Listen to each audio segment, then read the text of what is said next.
మహావిజయం, మహాపతనం ఈ రెండు వైఎస్ఆర్ కాంగ్రెస్ పార్టీని వణికించినాయి. ఒకప్పుడు పార్టీ పెట్టిన నాడు ఆ తర్వాత జరిగిన ఉప ఎన్నికలన్నిట్లలో ఘన విజయం సాధిస్తూ చివరికి ప్రత్యర్థికి డిపాజిట్లు లేకుండా చేసినటువంటి సిచ్యుయేషన్. తెలుగుదేశం పార్టీ పోటీ చేయడానికి కూడా భయపడిపోయినటువంటి రోజులు అవి. అలాంటి స్టేజీ నుంచి 2014 వచ్చేటప్పటికి ప్రతిపక్షానికి పరిమితం అవ్వాల్సి వచ్చింది. అవతల జట్టు కట్టడం వల్ల వైఎస్ఆర్ కాంగ్రెస్ పార్టీ కేవలం 1.5% ఓట్ల తేడాతో దాదాపు 50 సీట్ల తేడాతో దెబ్బ అయిపోయింది. సరే అది అయిపోయింది. అప్పుడు 30 అంటే అప్పుడు 67, వీళ్ళు 103 దాకా వచ్చినాయి కదా. అది ఒక ఎత్తు అనుకుంటే ఆ తర్వాత జరిగిన పరిణామాలు 2019లో ఘన విజయం, ఏకంగా 51% ఓట్లు, 151 సీట్లు. అంత ఘన విజయం తర్వాతన ఒక్కసారి పతనం మొన్న 24, 11 సీట్లు, 40% ఓట్లు.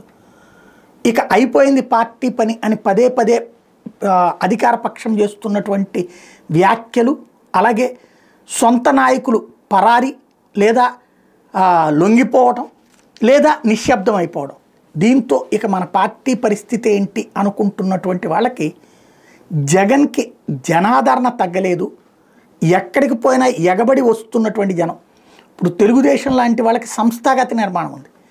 జనసేన లాంటి వాళ్ళకి సెలబ్రిటీ ఇమేజ్ అంటే ఒక సినీ ఇమేజ్ ఉన్నటువంటి నాయకుడు ఉన్నాడు. కానీ ఇది అది లేనటువంటి జగన్కి ఏముంది అంటే జనాదరణే బలంగా ఉంది. జనం తనని ఇంకా కోరుకుంటున్నారు.